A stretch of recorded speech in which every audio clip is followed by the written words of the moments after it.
एक समय की बात है। एक छोटे से गांव में रामू नाम का किसान रहता था। वह बहुत ही मेहनती और ईमानदार आदमी था। उसकी रोजी रोटी सिर्फ उसकी जमीन और कुछ जानवरों पर ही निर्भर थी।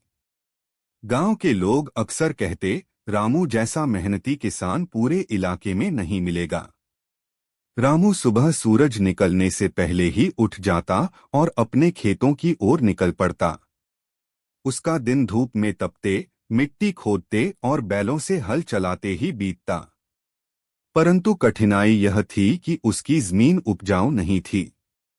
कई सालों से बारिश भी सही समय पर नहीं हो रही थी, जिससे उसकी फसल अक्सर खराब हो जाती। रामू का परिवार भी था, उसकी पत्नी गीता और दो छोटे बच्चे। जब भी फसल खराब होती, घर का खर्चा चलाना मुश्किल हो जाता। कई बार रामू को उधार लेना पड़ता, लेकिन उसने कभी हार नहीं मानी।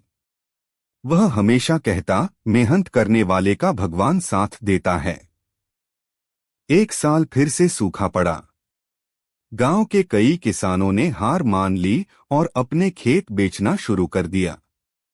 लेकिन रामू ने अलग सोच अपनाई। उसने नहर से अपने खेत तक पानी लाने की योजना बनाई। बहुत लोगों ने उसका मजाक उड़ाया, अरे रामू, अकेला आदमी क्या कर लेगा?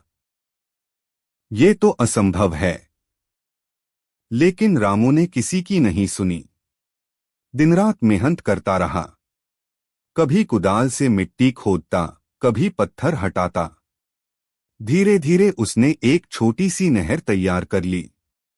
जब पहली बार पानी उसके खेत में पहुंचा, तो रामू की आंखों से खुशी के आंसू निकल आए। उस साल उसकी फसल लहलहा उठी। गेहूं और धान की बालियां देखकर गांव वाले दंग रह गए। रामू के घर अनाज से भरे बोरे लगे। उसकी मेहनत रंग लाई। गांव के लोग अब वही कहते थे, रामू ने कर दिखाया। मेहनत और लगन से नामुमकिन भी मुमकिन हो जाता है। रामू ने अपने खेत की कमाई का कुछ हिस्सा गांव में पानी की व्यवस्था बनाने में लगाया। धीरे धीरे दूसरे किसानों ने भी उसकी तरह मेहनत करना शुरू किया। अब गांव में हरियाली छा गई थी।